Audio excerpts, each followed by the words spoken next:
yo, it's Bernard. And this is Samir. AK, God damn it. Bernard keeps forgetting his nickname. Yo, it's Bernard, aka the Scarlet Spider. And this is Samir, the King in Black. You didn't say your fucking nickname. And we are the Angry Blerds. Back in high definition. Well, some version of high definition. I'm not too sure about this. I'm over here ghosting. But well, that's because of the background. That's not because of the resolution of the video. We're gonna give it another trial and see how this rolls in. Yeah. But so first bit of news. Hogwarts Legacy got delayed. My heart can't take it anymore. I just pre-ordered the fucking game last week. I don't pre-order, but yeah, I pre-order just in case there are pre-order bonuses and things like that, especially like if I want a collector's edition. Like I was slacking on pre-ordering the Gotham Knights collector's edition, so or deluxe. That might have a good collector's edition. Well, it's got the statue. Yeah, so that I see. Yeah, if that's the only way to get the statue, then yeah, go ahead and pre-order. Yeah, but I waited too long, so now I can't get it. So yeah, I mean, the date is what now? February 13th, I believe it said. Let me just double check. Oh, February 10th. I wasn't that far off, just 3 days. So yeah, that sucks. So now we gotta wait till next year. I see. This is why I was like, yeah, man, it don't matter because it's gonna get delayed, and I knew it. It's like a game of that size and magnitude. Of course, it's going to get delayed. How could it not? Right? I mean, okay, so here's the thing. I think the game is done. They delayed it because of God of War. Everyone is running from that date. We had so many games slated for November, and it got all opened up for God of War. Ragnarok. That game's dropping, and they don't want nothing to do with it. So you think they're lying? No, they're not lying. I mean, listen. I think it's a valid. No one's going to say, yeah, we don't want to compete with this large game. We want to give our game room to breathe. That's not going to look good. So yeah, just make up a little white lie and then move over to the next quarter. I guess perfectly valid. That's fine. I respect. Look, man, I would prefer for developers to be honest, like, hey, man, we ain't fucking competing with God of War. We want all your attention and all of your money. No one wants to sound. And even then, it's like, why couldn't PlayStation not be selfish and just push God of War back like a month or January? Why would they do that? Because Hogwarts Legacy's date was solidified. They're going to own the the holiday season. Why would they move? I'm just saying because they just literally came out of nowhere. Hey guys, release date November. Yeah. So now, no one said WB Games had to move their date.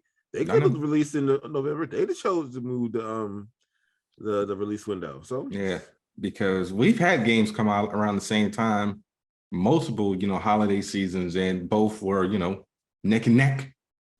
Yeah, but they were also comparable to each other, and they had different audiences, possibly. Like for instance, you can drop a Call of Duty next to God of War Ragnarok. That's a different audience. Sometimes. Yeah, sometimes people like both. Sometimes people like both. I don't know. To me, I will buy 2 games in a holiday season. That's especially during like Black Friday. Yeah, you rack up on all them games. But what do you got? Okay, so we have a rest in peace to deliver. So singer-songwriter Yoshifumi Ushima passed away. He is most notably known for composing and writing the opener for G Gundam and the ending, I think, for G Gundam as well. He's done a bunch of other songs as well, but that's probably to me anyways, that's his highlight of his career for me anyways. A lot of people actually. I mean, can you name something that I probably watched? No. You have not watched it. If you G Gundam would be the thing you watch from him. And dude, he passed away. He passed away recently this week, August 7th. He was 55, and he's had chronic liver cirrhosis, so that sucks. And yeah, we lost a great one, dude. That opener, that song is fire. Go listen to it. Do yourself a favor, go listen to that song. Yeah, because since we're doing video now, guys, we can't really post sound clips in the video because we trying to make money now. And the way YouTube is set up, they're like, nah, son, you use 10 seconds of this audio. So yeah, y'all demonetized. So, I mean, it'll be on the audio portion if you guys want to check that out, if I can find it. But yeah, so, and I mean, I guess I can say it because she was a music icon. We also have to say rest in peace to Olivia Newton-John, who passed away earlier this week at the age of 73 from breast cancer.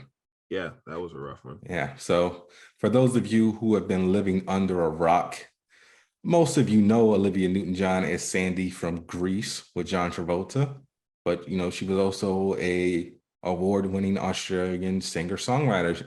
Everyone pretty much knows the song that she did, Physical, let's get physical. Oh, that was hers? Yes. Look at that.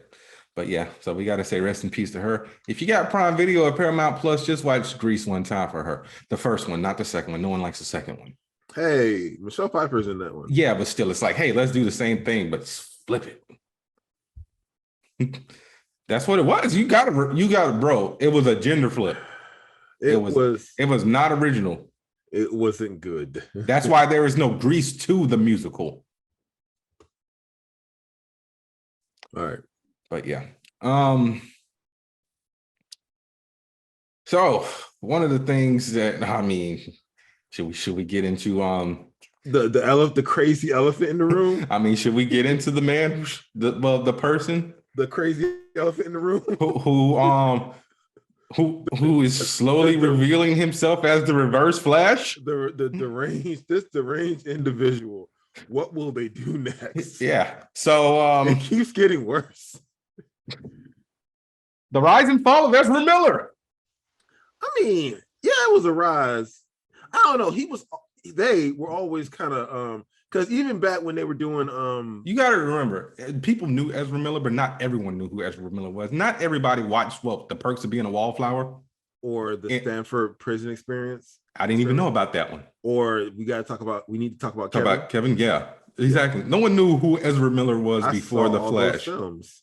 I knew that. You're an indie connoisseur, though. Everyone doesn't watch indie films. We've gone over this before. Yeah. So it's just if you haven't already, go see Person Being a Wallflower. It's a great movie. If you don't feel a way about this lunatic out there in the street. Emma Watson, Logan Lerman's in it. Paul Rudd actually is in that movie too. Yeah. Yeah, it's a good movie. It makes you feel good. All right. And say what you want about them. Ezra Miller is a good actor.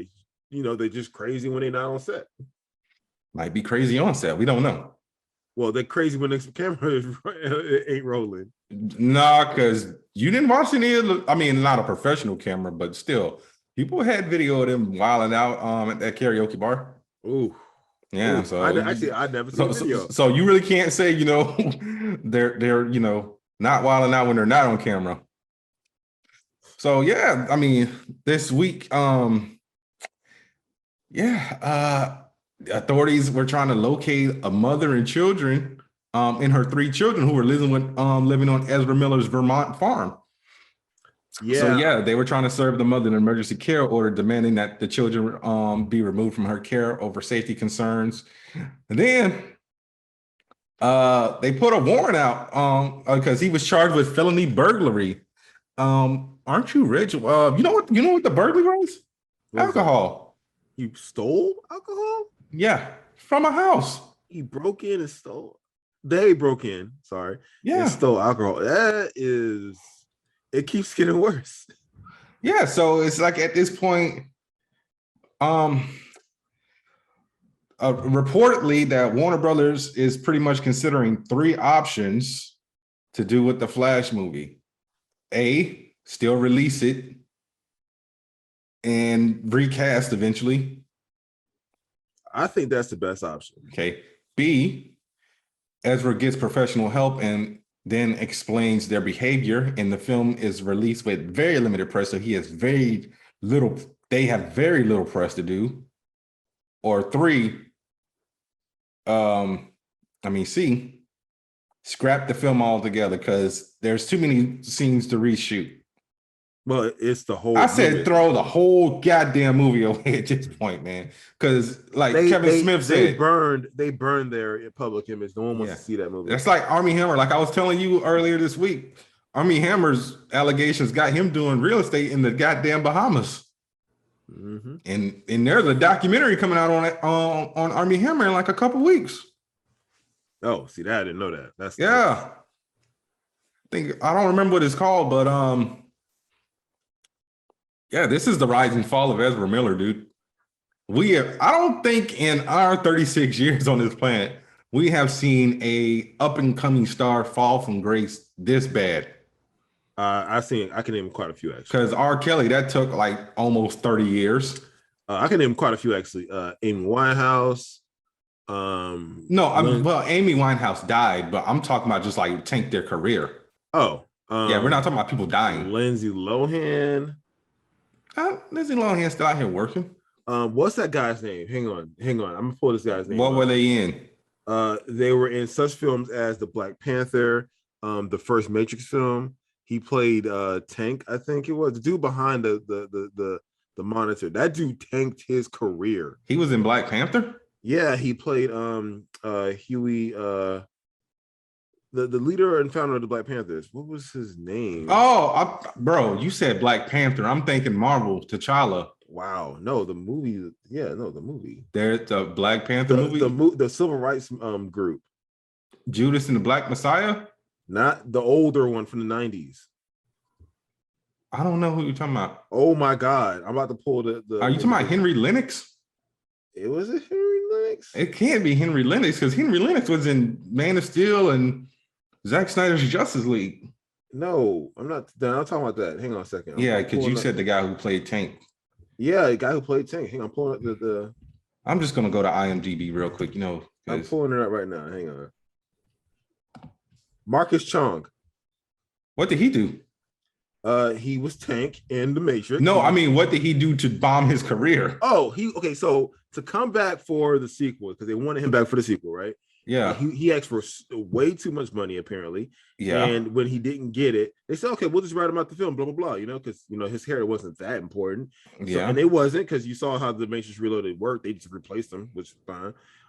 Yeah, he apparently, he threatened the Wachowskis, which you don't do that. Why would you threaten the directors / writers / producers of the film? That's not going to help your career. And it just kind of spiraled from there. And then this all happened behind the scenes mostly. I don't think anyone really knew about it, but he definitely burned his bridges in Hollywood. Now, apparently he released a book like a million years later. Like I'm talking like 2 years ago, this book came out about his experience and his side of the story, as if anyone cares right now. Mm-hmm. Like it was pretty nuts. But yeah, it's one of those situations. Yeah, I forgot all about Marcus Chong. Yeah. But yeah, apparently he filed a lawsuit because it said that Warner Brothers was in breach of a 98 verbal agreement. So yeah, that they said that he was supposed to be on two films. Yeah, Huey Newton, that was the founder of the Black Panther Party. I know who Huey P. Newton is, dude. But you said Black Panther. So when people hear Black Panther, and it's called the movie's called Panther. So I guess because Marvel must have copyrighted the name Black Panther or something. That is a possibility. Yeah, this movie had everybody in it. Kadeem Hardison, Courtney B. Vance, Tyron Turner, Bokeem Woodbine, aka Evil Dave Chappelle, Chris Rock. Bokeem Woodbine was in that. Oh, Chris Rock was in that movie? Yeah, he played Yuckmouth. Huh. Mario Van Peebles, Chris Tucker, Bobby Brown, Angela. Was this a made-for-TV movie? No, this was a wide-release movie. Panther was legit back in the day. Okay. Shoot, I didn't know. Kumo D? Dude, everybody was in this movie. Look at this. Hey, Michael Wincott. We were just talking about him. Dude, I'm telling you, everybody in this movie. See, like Chris Tucker wasn't even that big a role in this movie. He just probably just wanted to get on the set. Yeah, he probably died. I mean, playing a character named Yuckmouth. No, not Chris Rock. Chris Tucker was the bodyguard. Yeah, he was the bodyguard. He probably didn't do nothing. Angela Bassett had a quick walk-on role because her husband was in it as well. Courtney B. Vance. Yeah, she reprised her role as Betty Shabazz. Oh, okay. Yeah, they got everybody in this movie. I mean, it's a bit hokey and kind of very 90s, but it definitely does tell the story of the Black Panther Party. So yeah, you might as well watch it. what were we? Oh yeah, we're talking about The rise and fall of Ezra Miller. Yeah. What was the one lady? She didn't really rise, but she definitely had a fall. The one lady from Saved by the Bell who played Lisa. What was her name? Lark Voorhees. Lark Voorhees. I knew something unique. Yeah, Lark Voorhees. That person is not doing great. I mean, she was on the reboot. Yeah, but oh boy, did y'all hear about that book she released? No. It was a choice. That book was something. I mean, let's look up Lisa Turtle real quick. Last thing I really remember seeing her in before, she popped back up on Saved by the Bell was How High. I mean, she did music for a while. Well, she appeared in music videos. Yeah, she wrote 3 books. She wrote Reciprocity, Trek of the Cheshire, and A True Light. And apparently she dated Mark Paul Gosselaar for the 3 years of Saved by the Bell. She was engaged to Martin Lawrence in 93. Oh, I didn't hear about the engagement. Yeah. That's something. And apparently she suffers from schizoaffective disorder. Yeah, so that has had an effect on her career. Yeah, and apparently she filed a libel suit against the National Enquirer that claimed that she had a drug problem. I mean, finally somebody sued that tabloid piece of shit. But yeah, so what do you think they should do with the Flash? And I'm like, just throw the whole film away. I think, okay, at this point, the Snyderverse is dead. We've said it multiple times. It's dead. Jim Lee confirmed it. It's dead. I mean, if they're trying at this point, you really only have Jason Momoa because, like we said, Gal Gadot's in the air. We don't know because Patty Jenkins said she's coming back for a third one, but I mean, she's coming back. She said, Gal said if Patty's coming back, she's coming back. Oh, that's what it was? That's how tight they are. Okay. So, I mean, look, I love Gal just as much as the next guy, but her wheelhouse is narrow, to say the least. Yeah, because Death on the Nile was trash. I mean, that movie was trash no matter what, because they had a good cast, and it wasn't just her that was. I think Kenneth Branagh just doesn't need to direct films. He's such a good actor, though. He's a good actor, but don't direct your movies. I mean, everyone hates Wild Wild West. I thought he was awesome as Loveless. That movie was trash. He was awesome as Loveless, though. Yeah, especially him and Will Smith going back with the. Don't confuse. I'm not thinking of nostalgia. I'm saying chemistry. Don't confuse chemistry and a good scene for a good movie. Had good chemistry. The whole that movie had a lot of good chemistry. It's just the plot. The plot was wonky. It's like, hey, we are going to change this character who was historically white on the TV show to a black guy and throw in a lot of racial tension for no reason whatsoever. If you're gonna do that, do it that way. I hate when they drop a character like that and don't mention the race. I'm sorry, it's a period piece. You're swapping a black guy in America in the 1800s. Yeah. How people gonna react to him? Yeah. No. So I'm glad they. Honestly, that's the one thing I'll commend them for. Respect. They was brushing her like. Okay, so I'm gonna segue off of. Oh, but let me get my points about the whole Ezra Miller thing. So yeah, because you never said what you would do. So I don't think they should scrap it. Now, although it was dirty how they did Batgirl and the other black led. Well, those are still rumors that those are on the bubble. As a matter of fact, let me talk about those. Let me get those off my chest. So basically, Michael B. Jordan's Superman project, the Green Lantern Corps, and what else was it? Wait, it was something in the chat. I'm looking for it in chat. Static Shock. Those 3 films are. Oh, and also Supergirl, that was supposed to be a thing. Yeah. And Supergirl are reportedly in jeopardy, but so is a lot of stuff because they also said the future of Titans is uncertain, as well as Doom Patrol. They canceled the Strange Adventures series that was supposed to be coming out, which was an anthology series, which I would have liked to see because Kevin Smith wrote an episode. I can't remember who he said was in it. But yeah, I mean, just throw everything DC live action away except for Stargirl and Superman and Lois. Throw them too. Nah, because kill it all. I mean, yeah, once the seasons are done, and hopefully they wrote the seasons like series finales, because that was the thing that Greg Berlanti said. Remember, I told you when they were starting the culling of the CW, he told everyone write your seasons like it's a series finale. Oof, oof, oof. Yeah. Listen, all right. So on that note, again, we're going to tack on to. I keep forgetting this douchebag's name, but the new CEO of this Warner Brother Discovery.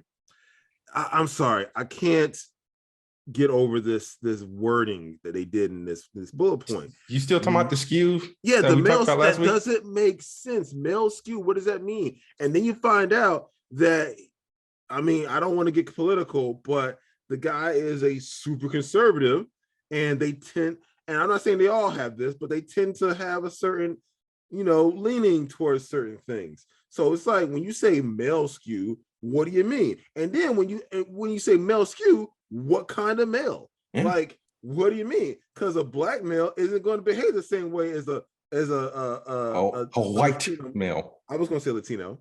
Oh. Or Asian male. They all have different representation of what manly is. So male skew, nah. What I'm thinking that's code for is they want to undiversify it, and they want to put. That's why all the black and female led stuff is on the chopping block. All right, I'm gonna say it. All right, yeah, that's what it is. It's like, but they sure as heck try to push this Flash thing. I'm like, yo, let it die. Yeah, Kevin Smith even said the same thing. He was like, so you guys decided to cancel Batgirl, but yet you're still keeping the Flash around despite everything that's going on with I almost said Kevin Smith, with Ezra Miller. Let me see if I can find the exact quote, but it was just like, good grief. And apparently he shot new scenes over the summer during the whole grooming crap. Dude, they just so creepy. It's like they the boogeyman, a boogie person. It's like, yo, it's like you think of something that someone shouldn't do, and Ezra Miller has done it. Yeah. So this is what Kevin Smith said. He was on what was the podcast I just saw? Hollywood Babylon. I guess it's a podcast he has. He says it's an incredibly bad look to cancel the Latina Batgirl movie. I don't give a shit if the movie is absolute fucking dog shit. I guarantee you that it wasn't. The two directors who directed the movie did a couple episodes of Miss Marvel, and it was a wonderful show. And they had a lot more money to do Batgirl than they did with Miss Marvel. So yeah, he was like, it's a baffling thing. I don't, like I said, he said before, he doesn't give a shit how bad the Batgirl movie was. Nobody in that movie is complicated or has anything in their real life you have to market around. The Flash movie, now we all know that's a big problem because Ezra was acting like the reverse Flash in real life. Where's the lie? Where's the lie? It was me. Only thing he's not doing is vibrating his hand through somebody's chest. It was me, Barry. I killed you. Yo, just turn his suit yellow. It was me. I photoshopped that on their Instagram. You didn't see it? Yeah, I saw it. It was me the whole time. But yeah, I'm over it. Yeah, no one's gonna watch this movie. Just put it on HBO Max. Yo, I'm gonna go the dark route and then see what the fuss is, but I'm not paying for that movie. Yeah, nah. I'm not even going on a $5 Tuesday. You can miss me with that one, baby, buddy. Yeah. Crap, I had a point to make. Oh yeah. So I recently, this is like a week and a half ago, I think. Are you shitting me? What? We've been talking for an hour already. I'm looking at the timer in the right-hand corner.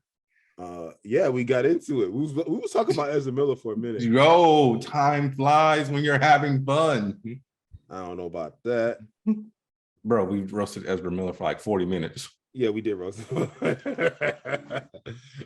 off on a couple of tangents here and there. Yeah, but well, it was all the Warner Brothers related, so we kind of stayed in that same bubble. On the note of the so this is in regards to when we were talking about Wild West and how you race swap a character and don't mention and don't make note of it. So I recently had the pleasure of watching the trailer for the AMC Interview the Vampire movie show.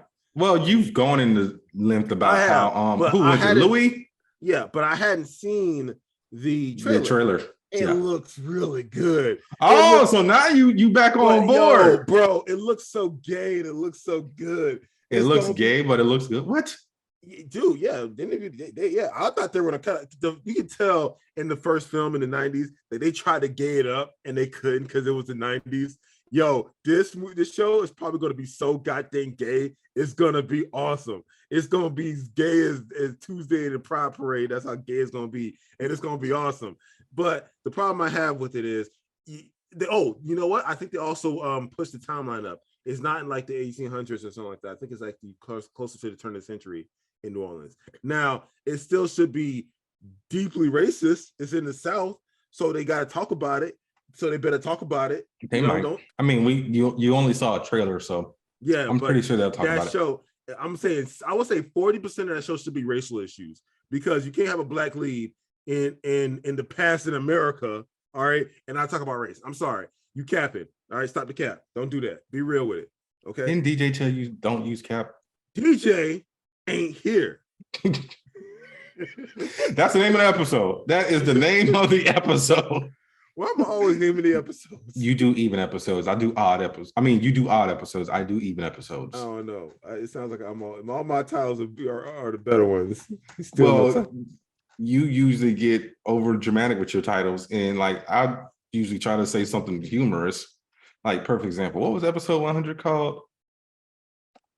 Just rebuild at this point. Episode 98. I know how algorithms work. And you said for episode 99, DC and TV don't mix. Well, I guess so. All right. Yeah. So yeah, that part. All right. All right. Whose turn is it? I mean, you kind of brought up the interview with the vampire stuff, so I'll throw out like a little small one. In a world where video games are being adapted in the film, everything don't need to be adapted in the film because I need this one to make sense. Why are they making a Pac-Man movie? How does that work? What the is going to happen with that?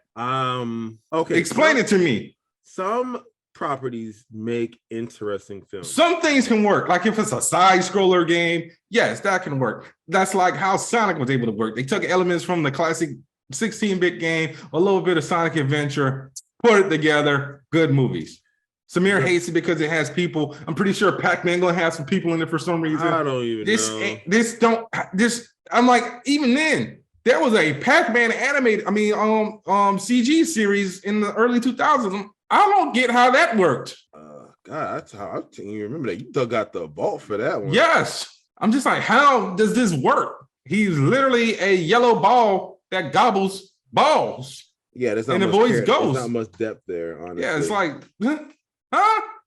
Pac-Man, that's what you got? Out of all the games in Namco's vault, they chose Pac-Man. You know what could have been a movie that was supposed to be a movie that got scrapped and got turned into a video game instead? What's that? Spy Hunter with The Rock. That wasn't going to be good either, dude. Well, that was also in the early 2000s. And that was like right after, he was white hot in the Scorpion King and came back in the WWE as Hollywood Rock. With that bad wig. It wasn't a wig, it was extensions. It was bad. It might have also been a wig, but I know he had extensions. The same way Chris Hemsworth had a wig in Ragnarok and nobody noticed. But yeah, this does not need to be a thing. I like Bandai. I love Namco. Namco was a big part of my childhood. Even another one that's so random that you could possibly turn into a movie, Joust. Make it a medieval movie. Speaking of movie, Ghost of Tsushima is getting greenlit for a movie. We've talked about that like a year ago, dude. Yeah, well, now there's more news on it. That's why it's this quick one. It's a little rapid shot here. Okay. So apparently the game's creator is stressing that the dialogue be in Japanese and all the actors, obviously. Obviously have all the actors in Japanese. Be of Japanese race. Dialogue. Don't be a bitch. Well, no, I'm gonna get into it. If this goes to theaters, you might basically like kill half your Why? Because they're bitches? Your viewership. No, because a lot of people don't want to read subs in a movie theater. Bitches? That doesn't make them bitches. I think it does. It's just like everyone doesn't want to read when they go to the movies. I mean, some of the best films make you read. I get that, but every now and then it's just like you know, a little bit of French here, a little bit of Spanish here, Portuguese, whatnot. Something just hit me in the eye. I don't know what the hell it was, but it burns. Yeah, it's probably a subtitle. It's like that little girl. It's like the little girl who was messing with vinegar that I sent in the group chat. It burns. So effed up. Okay. Now for the vinegar.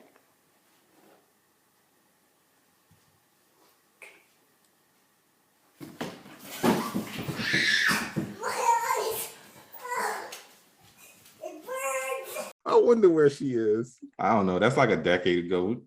And like her parents going to hell for uploading that. It might be staged, honestly. I don't know. I wouldn't let my child. Bro, no, that was legit vinegar because she was making a little volcano. We don't. I hope it we saw the baking soda interact with the vinegar. So a little bit of it splashing, and you see that before she hits the ground.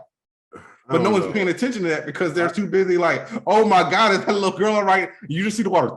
I mean, the vinegar. Pac-Man movie don't make no damn sense. But as far as Ghost of Tsushima goes, if it goes the stream route, I would say do what Prey did. Like we're going to talk about that later on in our episode. Just have English dub and a Comanche dub. All right, it is. I'll go again because both of those were two little stories. So, did you watch Scream 5? Not yet. What are you waiting on, man? It's on Paramount Plus. You have Paramount Plus. It's worth it. I know. All right.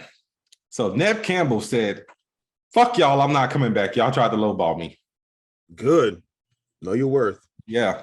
So, she said, I don't believe that if I were a man and I had done 5 installments of a blockbuster franchise, that the number I was offered would be the number offered to a man. I couldn't walk on set without feeling undervalued and feeling the unfairness. Yeah, you don't lowball Sydney Prescott. She's the face of the franchise for so many. He really is the face of the franchise. I get you're trying to bring in the new generation with Jenna Ortega and the other kids whose names I can't remember who lived. But yeah, I mean, you kind of can't have Scream. I mean, spoiler alert, can I say it? I mean, it's about Scream 5. I mean, you can't. I mean, you haven't watched it. I didn't watch it, so I don't know. Well, go ahead. I don't care. I mean, you killed Dewey, so you pretty much only got Dewey. He couldn't get over with the slow bob. Like he had the one sided. Wow, I didn't go there. It's like, bro, you said the slow bop though. It's like what? How you gonna kill the one disabled individual in the group? I mean, so yeah, I mean, I don't even know if Courtney Cox is coming back because we knew this movie was greenlit and everything was hunky dory. The next thing, like a couple months ago, Neve Campbell's not coming back. I'm like, wait, what? And I actually meant to talk about it when that happened. On that note, yeah, she doesn't really need to come back. I mean, Neve Campbell's career is kind of more or less plateaued. She can just chill. I know she can just chill, but it's just like before Scream 5, she really wasn't doing anything. And what I saw her in before that was unfortunately Skyscraper with The Rock. She played his wife. Well, ex-wife, fiance, girlfriend, I don't know. But yeah, so it was just like, yeah, so in like 2018, she did a movie called Hot Air with Steve Coogan. 2019, she did a movie called Castle in the Ground. 2020, she did a movie. Oh, she did Clouds, that movie that's on Disney Plus about that one kid who died.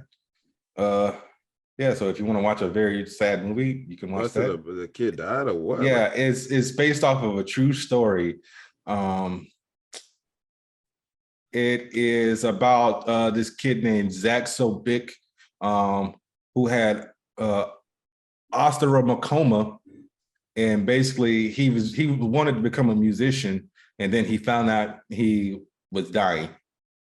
And basically, like, everyone went to his YouTube page after he died from cancer. And like there's one song that he did called Clouds actually hit the Billboard Hot 100 in 2013. Oh, I didn't hear about this. Okay. Yeah. I mean, I remember hearing about this, but yeah, he died at like the age of 18. That's sad. Before he could even reach stardom. But yeah, I mean, Neve Campbell acts here and there, but I didn't know she was on House of Cards. Let me shut up then. She probably still putting in work. Yeah, she was on House of Cards. She's on the Lincoln Lawyer on Netflix.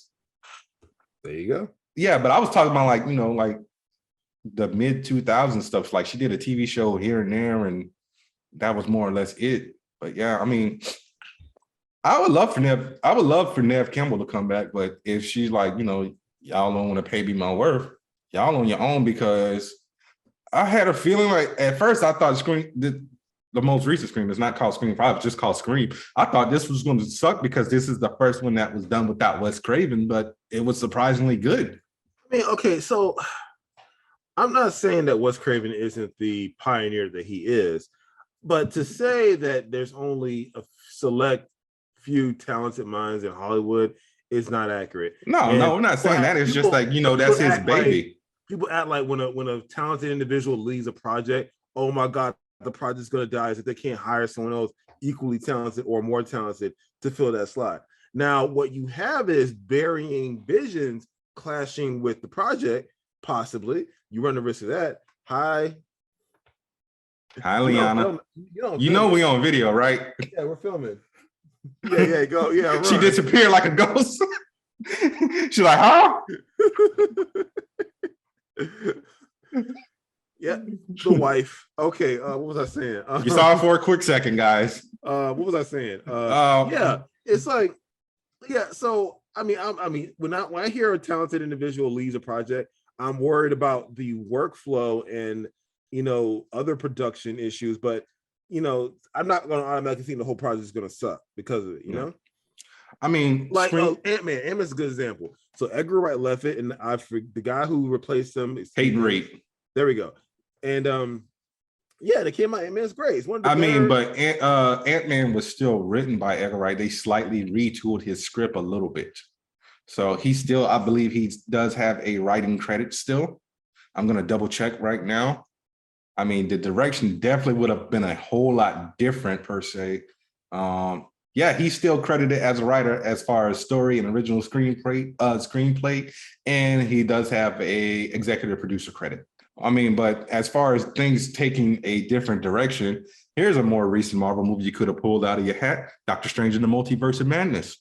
Yeah. Okay. So Scott Derrickson was supposed to come back. When we first found out about this movie, it was supposed to have a whole different outlook. Remember, the villain was supposed to be Nightmare and everything like that. Yeah. Then Scott Derrickson stepped away and Sam Raimi took over. And people hate it for some reason. So here's the thing.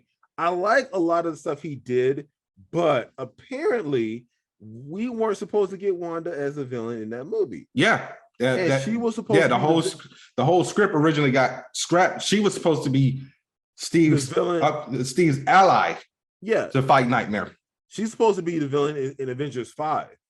Like they were going to make her madness arc. Oh, so this is going to be like Avengers Disassembled, basically. Yeah, she was supposed to be the villain for a whole Avengers movie. Like she wanted all the smoke in this one movie, apparently. And it's like, we didn't get that. Yeah, guys, check out Avengers Disassembled, written by one of my favorite comic book writers, the guy who actually got both of us in the comics because he was reading my shit. I'm sorry, you're that way because you're inverted. He was reading my shit. Brian Michael Bendis, and drawn by David Finch. It's like it's literally like the last story arc in Avengers before they ended the book for a year, and Bendis brought it back with New Avengers. Yeah, check that out. Like, bro, like that's the reason that book is the reason I love Hawkeye. You remember that whole scene? Not like this when his arrow pack caught on fire. He grabbed that one Kree soldier like this and blew up the ship. God, like, that was so good. Boy went out like a G. Like I remember reading that and like I got so much emotion. I literally turned into the Native American in the Wasteland commercial, like that one tear thing. I was like, the Hawkeye, no. Yeah, he didn't come back till Hawkeye. House of M. Hawkeye was dead for like a good 45 years. Yeah, he was dead for a minute. And so was the Vision. No, the Vision came back pretty quickly, technically. No, he didn't. No, okay, you're right. Young Vision and Vision are two different people. They are. Jonas is a different person. And he's dead. He is dead. Yeah. Yeah, he needed to go. I mean, I like the character, but we don't need two Visions. And what was he gonna do? Bro, if Vision had a whole goddamn family. Viv is a different story. I was talking about Viv, Sparky, his wife, his son. The Visions was just a cool book. It's singular. Quit saying the Visions. It's just the Vision. It was a good book. I know. It was written by that guy you hate, Tom King, who decided he wrote back. I hate Warner Brothers. You hate DC editors. Okay. Yeah. That wasn't his fault. He wanted to go through with it. Okay. Just making sure. Isn't he write the he wrote Batman Catwoman. Yeah, the non-canon book, right? Because he wanted to finish off it. Yeah, no. F DC editorial. Goddamn cowards. Well, I've already said my piece on this. I'm not going to do another road. We've been at this for way too long. We hadn't even touched the we barely even got into like a lot of our stories. We might have to do this like the Flash movie and just scrap it. We haven't done okay. Look, next story. Go. Sharto Copley? Yes. You good? No, I had a brain aneurysm. Confirms that he and Neil Blomkamp are working on the script of District 9 sequel. I don't know if this is true, but I'm excited. I mean, so you didn't even read the article when you posted the tweet? You were just like, listen, man. Oh, I'm sorry. There is no article. This is just from discuss. Okay, it's discussing film. This is a accredited news source. No, it's accredited news source. But the person who posted the tweet, post cred pod. I don't know if they have any like whatchamacallit. Oh, they interviewed Sharto Copley. So there we go. Yeah. So I mean, I really feel like District 9 is okay. So we might be on the same train here. If we're not, let me know. After District 9, Neil Blomkamp's filmography takes a dive as far as credit. I mean, as far as direction and substance. Because I watched Chappie and it was trash. He hasn't actually captured like Elysium. It was just like I get it. Elysium was mid. It was I'm like, yeah, I get it. They're best friends. They like working together. I mean, no, Sharto Copley is a good actor. Yeah, and he works well with other people. I know he does, but that's the problem. Where do you keep adding the dub from? It's Neil Blomkamp, not the Blomkamp. Yeah. If he gives Sharto anything to work with, then it'll be a great thing. Like District 9 was amazing because they both were on their A game. One person can't carry the duo, you know? Yeah. I mean, so I digress. If he's working on his best work and maybe he's just adding on to it, maybe we'll get Lightning will strike again. And hopefully. Dude, District 9 is so cool. That's such a it really was a good movie. If you haven't watched that, go see it. Yeah, skip all the other Neil Blomkamp films. So skip Elysium, skip Chappie. Just watch District 9. Do not watch Chappie. Yeah, don't, because you don't need South African rappers acting. They got some allegations on them. Oof. Just look them up. Just look up Diane. Really? Wood. Yeah, it's not good. Diane Wood ain't good. It's something. I'm not going to say it on this. Just go look it up. They on some Ezra Miller ish. Not that bad, but it's not good. Anyway, let's move on. Damn, so I can't smash Basir. Who? She's the lady in Diane Wood. Yolandi Vasir. She was also the lady in Chappie. Yeah, she's one half of Diane Wood. Yeah, I know. But they both have really unique names. Yeah. Yeah, Ninja and Yolandi Vasir. But yeah, so let me go ahead and pull up my next story because I was looking up Diane Wood to see what was going on, but that has already been over. See, goddamn, I meant to bring this up. Walter Hamada, the guy who Ray Fisher hates with a passion, wanted to do a Crisis on Infinite Earths event before the DC universe went to shit. Well, yeah, I mean, it's sorry, it ain't happening. So, Multiversus, Samir, have you started it yet? No. What are you waiting for? I've been playing other stuff. Well, season 1 will officially start on August 15th and will have a new battle pass. And we have also received confirmation that Morty will be dropping on August 23rd. I don't know if that necessarily includes Rick, or if Rick's going to be like a side character with them or what. Nah, they can't put Morty without Rick. But you're also going to have like a classic arcade mode of the game, new ranked mode as far as online competitive play goes, new cosmetics such as variants of characters, banners, and new icons. So I haven't been on it for about a week or so because, like I said, I haven't necessarily been touching my PlayStation. I've just been falling asleep after work and, just doing things like dropping kids off at Chris Brown concerts and just being tired. I'm old. I mean, you're old. I'm not. Well, anyway, but yeah, so I got to get back on this. But like we said, the game is free to play. I'm not going to pay anything. I'm not buying any, DLC or skins or any gleaming. Gleaming is basically the in-game currency. Like you can get regular gleaming just from winning battles, but like that platinum gleaming, you got to actually pay for. So yeah, I mean, when are you gonna get the game, Samir? I will download it on your PlayStation tonight, or I'll get it. PC tonight. Well, okay, so I'm gonna tack onto this conversation. So on the subject of Smash competitors or contemporary Super Smash Brothers, there is another one. If you don't want to grind for your characters, you talking about the Nickelodeon one? No, I'm not talking about that one. I'm talking about Rushdown Revolt, which is available on Steam. That's free to play in alpha.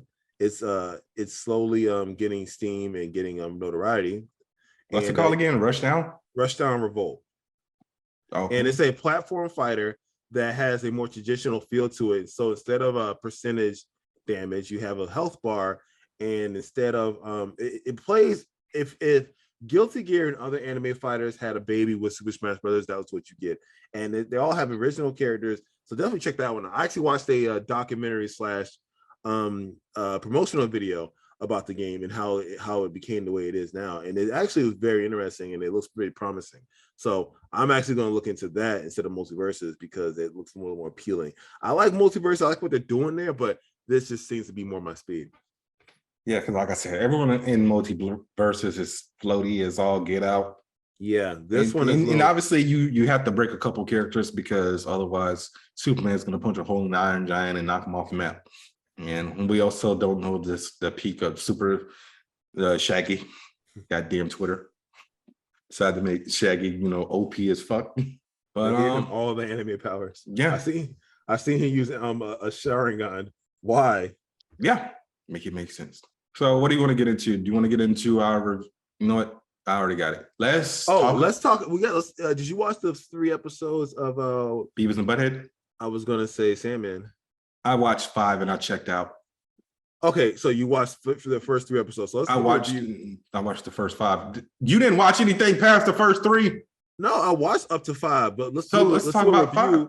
Fine, we'll watch. Because that's all I'm watching. I'm done. Why are you done? Okay, we're gonna argue about this. Okay. So why are you done? Huh?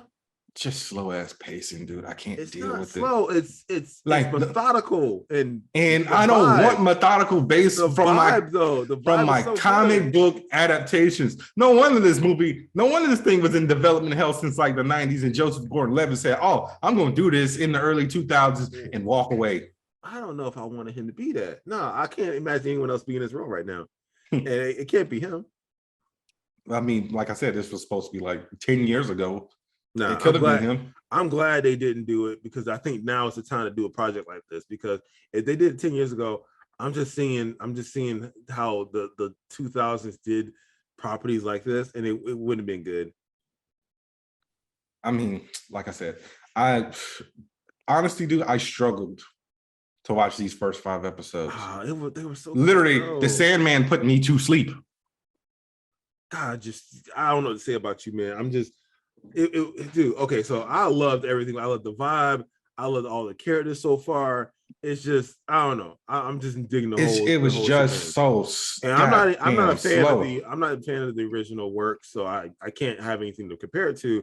But it's just so far it's a great show. The characters, the writing, everything. Like Bone Thugs and Harmony said, man, I tried so hard, but it's not for me. I'm sorry. And like I told you this, I legit, because I know how Neil Gaiman writes comics, and Sandman was one of those books I actually did try to get into in my younger years, and it was just like this type of writing as far as comic books is not for me.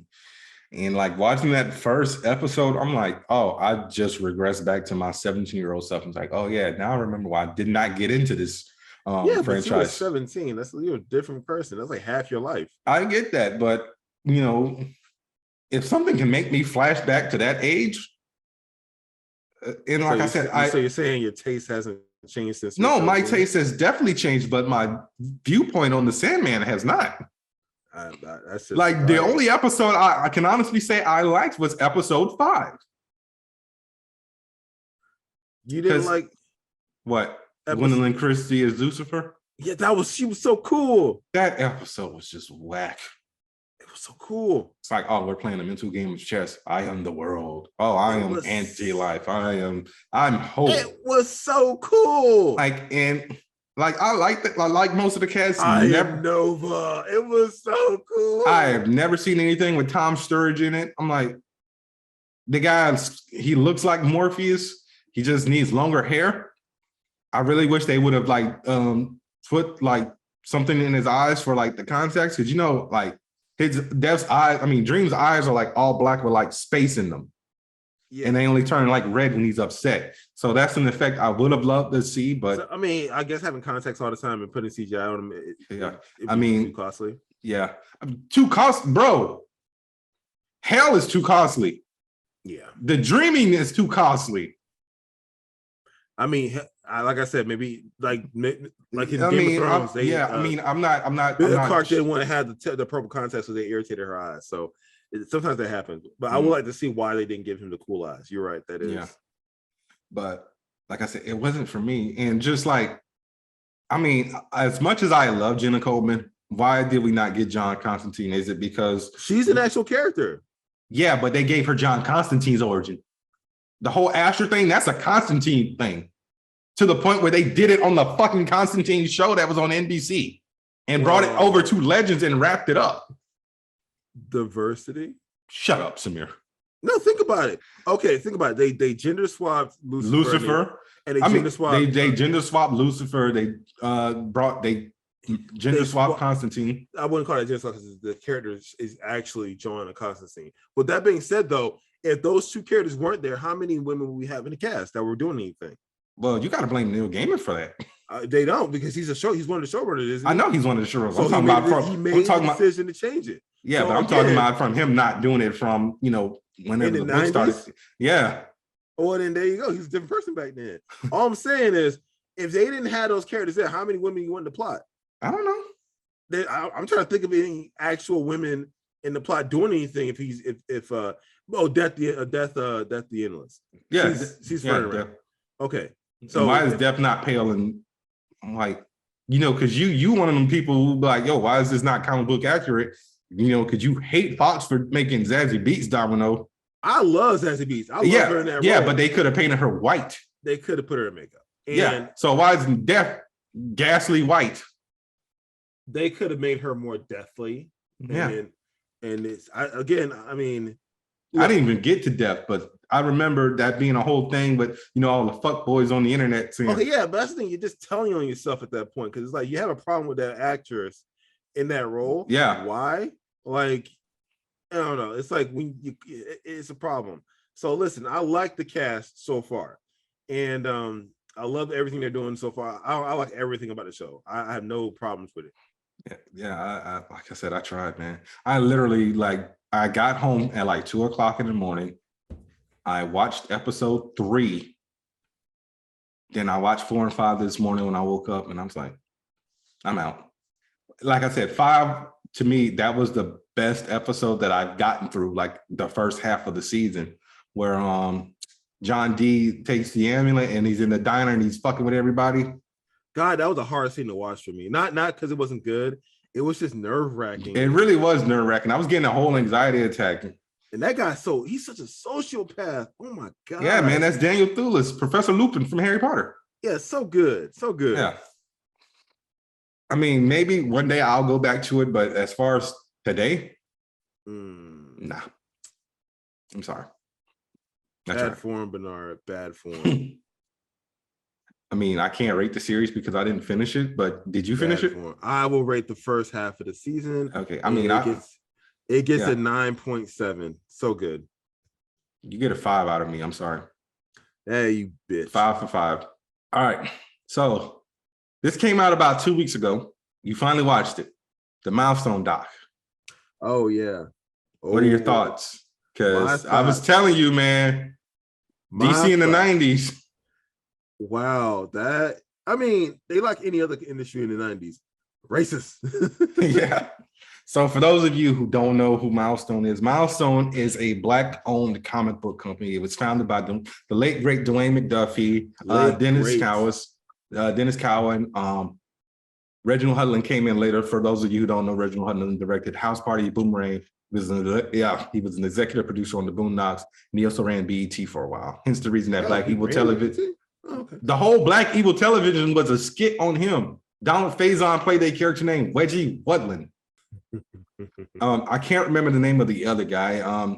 He was the COO of Black Enterprises, I want to say. So yeah, they got together after working at Marvel, DC, blah, and said, let's make some characters of color. And a lot of people know some of these characters, but did not know the origins of these characters. Like, perfect example, Static from Static Shock. When I was a kid, I did not know a damn thing about Milestone. It was around when I was a child, but I wasn't reading comics then. Yeah, we were around that time, but yeah, I know what was I doing in 95, 96? Watching Batman and Spider-Man. Basically. And the Incredible Hulk. Yeah. And Fantastic Four and Iron Man. I wasn't even reading at that point. I mean, I was literate. Yeah, you weren't reading comics. We weren't reading comics in the 90s. At all. Yeah. Oh, I was reading Fear Street. Yeah, you were Fear Street. Yeah, everyone was reading Fear Street and Ghostbusters and all that. The Animorphs. I wasn't reading Animorphs. You on your own. Yeah, I was reading Goosebumps. I love the Choose Your Own Adventure and Goosebumps books. But so yeah, they founded Milestone Media in the 90s. So like we said, they had Static, Icon and Rocket, Zombie was one, the Blood Syndicate. A lot of these characters are slowly coming back. Like all those characters, with the exception of Zombie, either have books going on at the moment or they wrapped up their season 1 books. So Static finished with Nicholas Draper Ivy and Vita Aaliyah, because we talked about it about 2 weeks ago. Static Shadows of Dakota's coming out. Icon and Rocket also wrapped up. Pretty good book. I am currently trying to read Hardware. I wanted for that to finish because all these are about 6 issues. So everything is pretty much done except for Blood Syndicate. That started about 2 months ago. And Blood Syndicate is the one that I was very interested in because I did a lot of deep diving on Blood Syndicate. Blood Syndicate, okay, all this is set in Dakota, the fictional city where Virgil is from. So almost everything that happened with the Big Bang affects everyone. So Hardware is basically like Black Iron Man. I'm not calling War Machine. He's Black Iron Man. He's a genius who built suit armor. Icon is a girl who's just sick and tired of like drug dealers in the neighborhood. I mean, Rocket is a girl who's sick and tired of drug dealers in the neighborhood. And Icon is an alien who's been around since slavery. So he experienced slavery, Jim Crow, et cetera, et cetera. And Blood Syndicate is about a bunch of gang members, kind of like the Crips and the Bloods, and they were just like, we're tired of this, we're gonna take back our neighborhood. So they tried, like I said, I've said this multiple times, Milestone was ahead of the curve. They did everything that everyone is doing now almost 30 years ago. So They had LGBT characters, they had trans characters, they had Black leads, they dealt with things like teenage pregnancy, like that part of the doc, that made me mad. That made me never want to read another DC book. I get it was the 90s. It was the 90s. So it's like So yeah, I'm like, it was like issue you want the 16 of sexuality static. there, Yeah. but you didn't want the condom there. Like, Yeah. I don't understand it. Like, we're really. Yeah. I don't know. Maybe they were just concerned about parents being overly, Yeah, but okay, but you're okay with the depiction of sexuality, but the concept of the sex condom on the cover was the red flag. So they still do it to this day. You remember? Well, I was going to say you remember, but they do it to this day. They literally could have put that book in a bag with the heart around it, as opposed to just blacking out 98% of the cover. Because those are spoiler bags. So like they did one for the most recent one Marvel did, to my knowledge, was the death of Spider-Man and Ultimate Spider-Man. DC still does them every now and then. It's very rare, but still that's something that could have happened. Like DC did it with the death of Superman. So Dwayne McDuffie said, they trying to censor us, but Black Power Fist, and my hand is going, Black Power Fist. All right, yeah, and I have to agree with dude. There was so much shade in the editorial. It was awesome. Yes, and that's why Dwayne McDuffie is the man. That's why I can't find that original documentary, the one that you sent me the TikTok clip up. He spoke to about that in length, to the point where DC was just like, we're not gonna pay you guys anymore, and we're gonna basically fold you into us, and we're going to basically give you the lowest that we can give you. And until basically killed them. Yeah, essentially. Yeah, and Milestone did not come back until the mid 2000s. Mid 2000s with Static Shock. Yeah, early 2000s. Static Shock started in 2000. Well, the cartoon show, but I'm talking about in comics. So no, the comics just came back. There was no Milestone in the 2000s. They bought the characters back in. No, in DC, but even then, it was only Static. There was no Icon dropped in. Oh, that was Dwayne McDuffie though. So. Yeah, that was Dwayne McDuffie, and that was like, you got to remember, that was like right before he died. Yeah. So that was like the late 2000s, early 2010s. That's a death right there, because he had more to give. Yes, he really did. His career wasn't nowhere near done. Yeah. So for you guys who don't know who Dwayne McDuffie is, like we said, he created basically all these Milestone characters. But he also created a lot of series, such as Ben 10 with Man of Action. Oh my God, it was so good. It was good when he was alive. When he died and they did Omniverse, it kind of went. It just, dude, they tanked Ben 10 so hard. Yes, he came on and wrote. He wrote a few episodes of Justice League. He was an EP on Justice League Unlimited and pretty much handled all of that, those 3 seasons. And like every episode of Justice League that you love, he more or less wrote. Like he wrote the Legends episode where they go to the alternate Earth with the bootleg JSA. That was a good one. Your favorite clip with the bootleg Flash. You're a product of your race, son. It was so but good. So like thanks. Yeah, it's like, oh, what's up with that? Yo. But and I'm glad that they're doing that they brought Milestone back. And I remember when he died, they did a book. It was like a Dwayne McDuffie tribute book. And I'm sorry, I'm about to cry. I'm getting emotional and crap. Like they changed the name of the school that Virgil goes to Dwayne McDuffie High School and everything like that. And they had like this one like last splash page where it's like him walking off into the light with all his characters. Yeah, that's pretty cool. Yeah. But so I wish this was like a 2-hour doc, because when I watched it, I was like, I kind of want to watch it again right now. But I mean, I'm not sure how much they can add on to it. I think an hour was really good enough. They pretty much covered everything from 89 to all the way up to 2021. Yeah. But guys, if you have HBO Max, check out the Milestone Generations doc. It is definitely worth the watch. And like we said, those 4 Black men were definitely ahead of the curve as far as comics and representation. Yeah, they're pioneers. Yes. And they all definitely need their flowers, especially with what they're doing now with Static and everyone with the Milestone media going on. I mean, for what they did in the 90s, and if Warner Brothers scraps that Static movie, we will revolt. Because Static is a character who has long since they deserved a live action adaptation. As popular as that character has been, Like, I remember when they introduced him in Teen Titans in like 2015, 16, the sales on that book skyrocketed. Yes. Like Teen Titans was not one of those books that was like in, the top 50. It jumped up to like number 20. Especially that run. That run wasn't that popular. Well, it started popular because that's when Jeff Johns was writing it, but then he left and then the book kind of dipped. Yeah. And actually, no, I realized that book kind of got tanked after Flashpoint.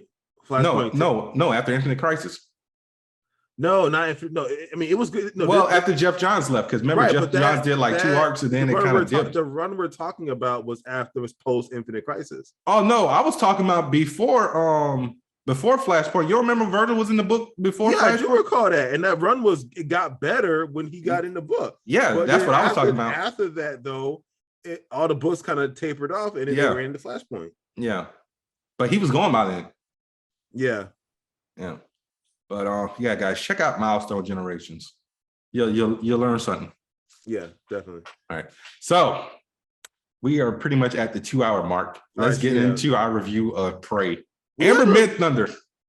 First off, coolest name ever. All right. Well, she's Native American. Yes, I know. And it's just oof. Yeah, so if you guys want more Amber Mid-Thunder, check out Roswell, New Mexico. I mean, the show is ending. She also has another project coming up too. Yeah, she's got some more stuff coming out, but she's on actually Roswell. She's actually kind of blowing up at the moment, so she's doing great. Yeah. So get the bag. All right. So definitely watch Roswell, New Mexico if you want to see more of her, and check out everything that she's got coming out because she's on fire. Yeah, she is. And speaking of fire, this movie. So to sum it all up. Oh boy, this movie is so good. It brought it back to its roots and it gave us something new at the same time. Yeah, because The Predator, I like Shane Black for what he gave us with Iron Man 3. I know you hate him for what he gave us for Iron Man 3. And I'm talking about as far as Tony dealing with his demons, his PTSD and whatnot, and in his mental health. I can't even remember The Predator. Dang, yeah, no one remembers The Predator. I just remember Olivia Wilde was in it. Didn't that go to the direct No, that one was in theaters. It was? Yeah. It had an all-star cast. Yeah, it came out like 2017, 2018. Yeah. I just remember Olivia Wilde was in it, and like there was a kid who was autistic, and the Predator wouldn't kill him for some reason, and the Predator got his stuff, and he got the Predator stuff and turned it against the Predator, and he could fly the ship. And all right, anyways, the movie had weird tone. It was either funny or not funny. Yeah, it was like don't bring humor to the Predator franchise. It was all over the place. I mean, hell, if you can do Predators with Topher Grace and Topher Grace be a serial killer. Yeah, I mean, Topher Grace, the skinny kid from that '70s show, who was the butt of the joke. So underrated. Yes, it really is. So underrated. I was just telling my roommate about that. It's such an underrated film. Go watch Predators. If you want more Predators, watch the 1980 film. Watch 1, 2 Predators. Maybe the first Alien versus Predator. None of them after that one. None of that. All of them. Okay, so skip all those because I've never watched them. I'm like, in my opinion, it goes because Predator 2 isn't canon anymore. It goes. What do you mean Predator 2 isn't canon anymore? It's not canon. It's Predator. I don't think it's canon. No, it's canon because he got the gun that they gave Nara. That gun is gone through the Predator universe. That was in Predator 2? Yeah. Okay, it's canon. All right, so then it's 1, 2 Predators. No, and then Prey 1, 2. Oh yeah, because if you're doing this is the 1800s. It's a prequel. Yeah, so Prey 1, 2, and then Predators. Yeah, don't watch none of the AVP crap. Don't watch The Predator. Please don't. Yeah, don't do it. Don't do it. Don't do it. Don't do it. But I love the okay. So the message of the film and pretty much it sums up the entirety. It's like I did it because they said I couldn't, and it's like directed by Dan Trachtenberg, who did 10 Cloverfield Lane, which was also if you haven't seen that, please go see that. Yes, very much. It's just a good film. Yeah. The vibe I got from this story was, if you say I can't do it, watch me do it twice and do it better than you. Basically. Yes, because that was Nara's whole mindset. It's like, oh, you can't hunt because you're a woman. Oh, really? Watch this. And I didn't like the fact that they treated her like I mean, you're not supposed to like it. I know she was less than. You're supposed to hate it just like she does. You're supposed to, that's what makes it relatable. Yeah. So also let's touch. You want to touch on the hate this movie was getting? Now, this movie's getting a lot of love, but clearly there's a certain group, the Discovery Plus the group, Proud Boys. Yeah, that's hating on it for no reason. It's like, I don't know. It's like every time you want to call a movie, this is the term that gets thrown around, woke. It's like it's just because it doesn't star a white male man character, or just a man in general. Yeah, you want to call it, woke. Like, oh, you put a woman in it, it's woke. You put a black guy in it, it's woke. It's woke. Just because something doesn't have a white cis male in it, it doesn't mean it's making a political statement. I would love for someone to like low key do an action movie where it's like a man's man movie, and at the end of the movie, turns out the guy's gay. And you don't find that out until like 2 minutes until the film is actually over. That would be awesome. Because that would break the internet. It'd be like an Arnold Schwarzenegger in the 90s, like uber macho man, taking down terrorists or whatnot. And he walks in the door. Hey babe, I'm home, sits down on the couch, and you just see like a little skinny hand on his shoulder, just like, and then the camera pans up. How was work? Oh, I don't really want to talk about it. Kiss. Fade to black. That'd be good. And the whole time he's texting someone that you think is his wife. Yeah, but it'd be like one of those gender neutral names like Kelly. Oh yeah, like Kelly or Leslie. Yes. Or Sam. Yeah. But yeah, man, let's get into it. So yeah, like we said, she wants to be a hunter, and that's telling her, you just got to stick to being a gatherer more or less. And yeah, or a healer. And like, nah, she don't want that. She want to be out there mixing it up. And it's and like you see her do it. She got the chops, and yeah. And the whole movie, you just waiting for her to just show her skill, and she does. Yeah. Oh god. Okay, so times 10. Let's talk about the special effects and the creature effects on the Predator. So the tech in this movie, yes, it's oddly archaic based compared to the other Predator films, and it's awesome. Correct. I mean, the only tech that we had that was more or less still the same with the Predator, the Predator was the camouflage tech and the the cloak, the reticles. No, so the reticles, but they didn't fire light or lasers. They fired bolts. Yeah, they fired bolts. I was about to say that, which is technically kind of low tech compared to the other films, because the other films they fired like light rays. Yeah, hard light. Yeah, so that's different too. Yeah, and obviously the helmet was a different design. What do you think of that, by the way? I love the helmet. It was so cool. I loved it too. I have nothing bad to say about this movie. It's solid. Yeah, so I really can't think of any, I'm just the chemistry with the characters. Yes. If you loved them, were you supposed to, you hated them, like the villain, not the Predator. The Predator had a code. You're like, you end up respecting the Predator, Yeah. It's like, dude, when he ran through those trappers, I was like, yes, it was so good. Kill them French bastards. Kill them all. And it was like, dude, it was so good. Yeah, you just wanted to hate them all. It was so good. Like the buffalo scene, and okay. So let's talk about the accurate history of the Comanche European, the European settlers, and how they massacred the buffalo, and how they just weren't respecting the resources. Yeah, that was cool. They didn't just gloss over that. Yeah, I'm glad they didn't gloss over it. At first, I didn't catch it because I was trying to do two things at once. So when we did see that buffalo sign, I thought the Predator skinned them. Then I was watching with Jared, and he was telling me, "No, you didn't see the cigar." I'm like, "No, man, I was looking for something for you." But yeah, so that was very intense. Yeah, if actually Andrew Jackson, which I forget which president he is, but he's on the $20 bill. Yeah, racist bastard. But yeah, he was quoted saying that if you wipe out the buffalo and the food source of the indigenous, you'll get rid of them that way, and that's what they did. That's why we had no buffalo for so long, because they wiped them out. Like they were just shooting them. It was ridiculous, and that's what those people did. So yeah, honestly, it was definitely a hard choice to put that in the film, but I'm glad they did. Yeah, same here. What was one of your favorite parts of the scene? My favorite one is when you actually quote unquote see the predator for the first time on the Oh, the screen, bear and that's scene? when no, not the bear. When he skins the snake. Oh, that was the first. That was your favorite part. That was it one of cool. one of my favorite scenes. It But the was bear cool, scene was but- definitely the best scene that didn't involve fighting a human or anything like that. That was the first reveal. And she was like, "What?" Yeah, and the way my brain is set up, I shouldn't even be mentioning this man. So when that scene happened, the only thing that popped up in my head is mystical freestyling.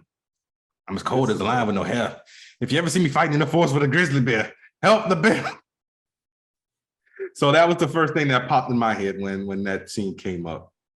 I have a very weird brain, I know. She's mystical. Yeah, God, what are we in high school now? no, he's possibly going back to jail for rape again. Again? Yeah. He got out like a couple This years ago. just happened last week.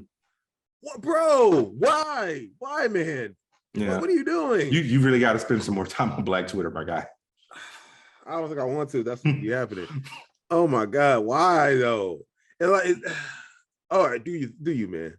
I mean, But- he just had a But hit don't do song. you. Actually, no, Yeah, screw don't. that. I was gonna say, don't do that. you? No, don't. No, I said Don't. no. Forget you. Go to jail. You're pursing you. But I'm just astounded. Like some people just can't stay out of trouble. Just why though? yeah. Like Just- clearly just- he needs some counseling or something. Put him under the jail. Let's not let him out next time. How about that? Yeah, no. Put him in a chest and put him in a warehouse like the end of Indiana Jones. Yeah, and hopefully he gets some counseling while he's down there. Anyways, Yeah, let's get back to this movie. So All yeah, right. bear scene was quite possibly the best scene. If I had to guess not guess, but choose my best scene. I mean, obviously the easy choice would be the massacre where he Well, takes obviously, yes, the but massacre is let me number see. one, the bear is number two. So one thing I like about films like this, if you're not paying attention, you're gonna miss a lot of callbacks. yeah, okay, to so things. like the mud and whatnot. But Yeah. Well, I was talking about the salve that she put on the guy who got scarred by the lion. Because remember, she said, don't put It a drops the blanket on. This is temperature, this is going to keep his temperature down. you want him dead, or So you I'm want like, you want him comfortable. Yeah, I'm pretty sure that's going to have something to do with what's happening. So later one on. of my favorite scenes is when she Puts it on the guy. no when she gets a drop on the head trapper, and Yeah. like she goes on that monologue and basically calls the predator to him, and like she just steps to the side all cold, like Yeah. literally and figuratively. Yo, that was good. Well, that That was was- like at that was the final fight. Yeah, well, it was before the final fight. So the prelude to the final fight is one of my favorite scenes. Yes. Yeah. Yeah. So my favorite scene of all was the whole massacre and the one guy who ended up getting his leg amputated. Yeah, that's that guy. And she put the salve on it, and the predator couldn't see him until he screamed like an idiot. And that's when you Well, he did realize. step on him. Oh yeah, he did. I thought I he. think kicked- he No, I stepped thought on he the like. stump. I think he Yeah, stepped on he the stepped on the stump. stump. Yeah. And that was painful. Nah, he was gonna scream now. Yeah. Hey, screw that guy anyway. He had it coming. Screw the colonizer. Yeah, goddamn colonizer. But yeah, I absolutely love this movie. I'm definitely going to watch it 2 more times, once in English and once in the Comanche dub. Yeah. Solid 10.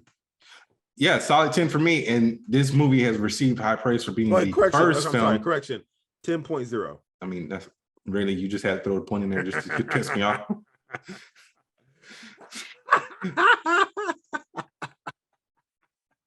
You done? A little bit. Now I'm done. All right. So yeah, so movie was praised for this Comanche dub. So if you guys want to check that out, I might rewatch it with the Comanche. yeah, I'm definitely going to rewatch it with the Comanche dub, but I'm going to watch it in English a second time before I go into the Comanche dub to Oh, okay. Two behind the scenes trivia things. So sure. the dog, Suri, Uh-huh. was a rescue that was adopted specifically for this movie. Oh wow. And and its breed is a I forgot, it's an American dingo, but it's another name for it. But that dog is a very old breed. Like it's like one of the first. It's rare to find. No, it's not rare, but that breed is one of the oldest breeds of dogs. Like Okay. it is literally that breed. It's like one of the first domesticated. Yeah, that breed dogs. is a ancestor of the dogs that was brought over by the land bridge in when settlers finally would cross over from the Atlantic Ocean, like the land bridge that came over to this continent, they brought dogs that were the ancestors of that one. So that's why that dog is so important, because that dog is native to the region that the tribes were in, and that's what the dogs they use.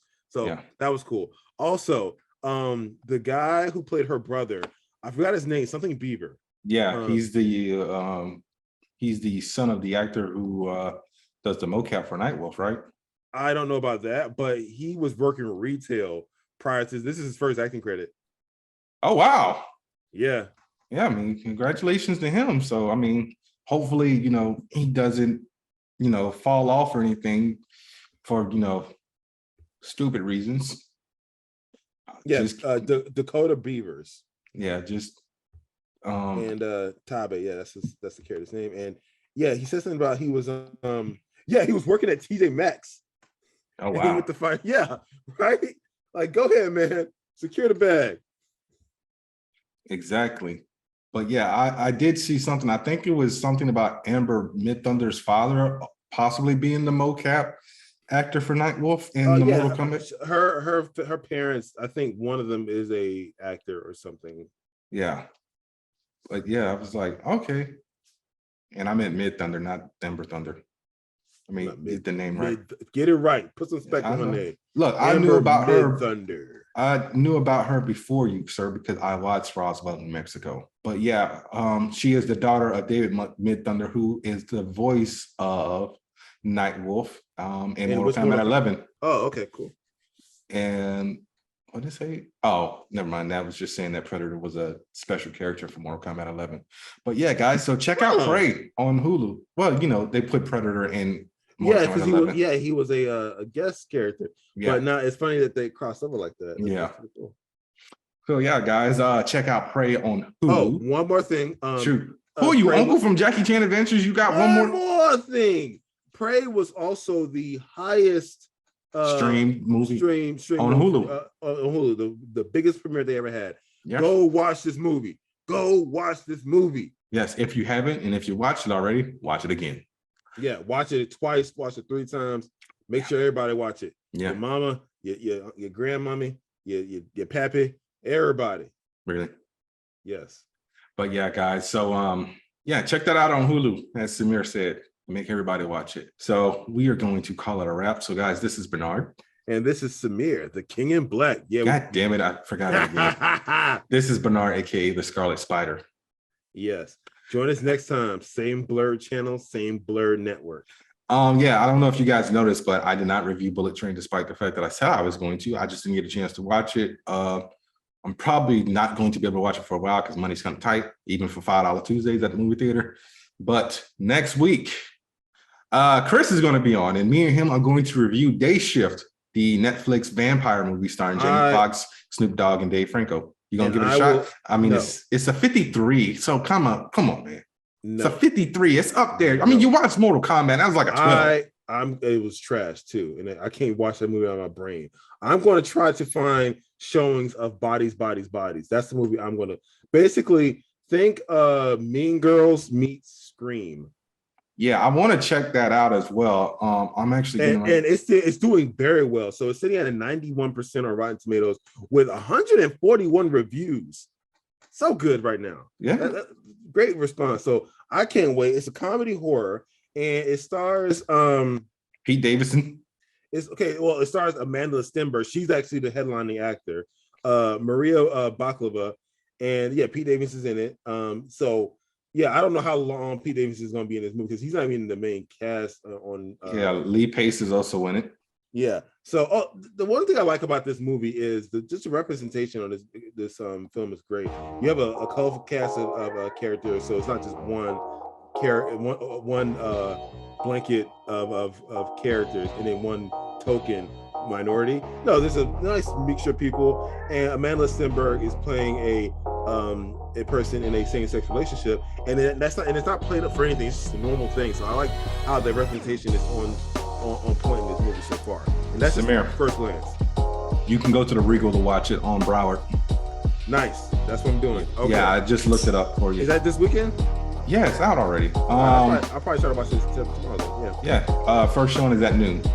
Cool. that's what you want to do. Yeah, so that's what I'll review. Yeah, so not day shift because that doesn't seem like it's that good. Like I said, I'm broke, so I can't afford to go to the movies at the moment. But yeah, guys, so we will see you next week. Be sure to rate, review, subscribe, tell a friend to tell a friend. Go subscribe to this damn YouTube channel. I'm making reels. That static reel is going off the rails. Yeah, people love it. Yeah, and we're gonna try to figure out the streaming platform. Yeah, we're more than likely gonna go to Riverside depending on the quality of the video. And Samir's got a real issue with moving around a lot. So I'm a fidgety man. So you need to get rid of the backdrop or get a green screen. Because even if we do switch platforms and you choose a background, that's still going to be the issue. Yeah, well, it's still high definition. I'll get a green screen. No, we're in HD. Well, yeah, but HD is technically it's 720 or 1080i. That's still pretty crappy in this day and age. Well, you don't get 1080i on computers. You get P on computers. I is specifically for TV because it's interlaced. Right, but I'm saying that is not really HD, but it kind of is. Like, I mean, technically, you can say 480 is HD. No, that's SD. That's standard definition. You can almost say that because there's a lot of high definition TVs that only have 480 resolution, 480p. I don't know who got them, but they need to. Oh no, you can't find them anymore. But I'm saying when they first hit the market, those first high definition TVs were not 720. Well, yeah, it wasn't a thing then. But anyway, that's neither here nor there. So guys, we will see you next week. Like we said, peace. Samir, tell the people goodbye. Live long and prosper. Yeah, I can't do it. My hand is stupid. See my. Yeah, I can tell. You got the strong hand. I can't even do it with the left hand. Yeah, see this can't help. Wait, Dishonor. Nope. Dishonor. Yeah, I'm about to break my ring fingers on both hands. Anyway, Dishonor. Peace. Shut up.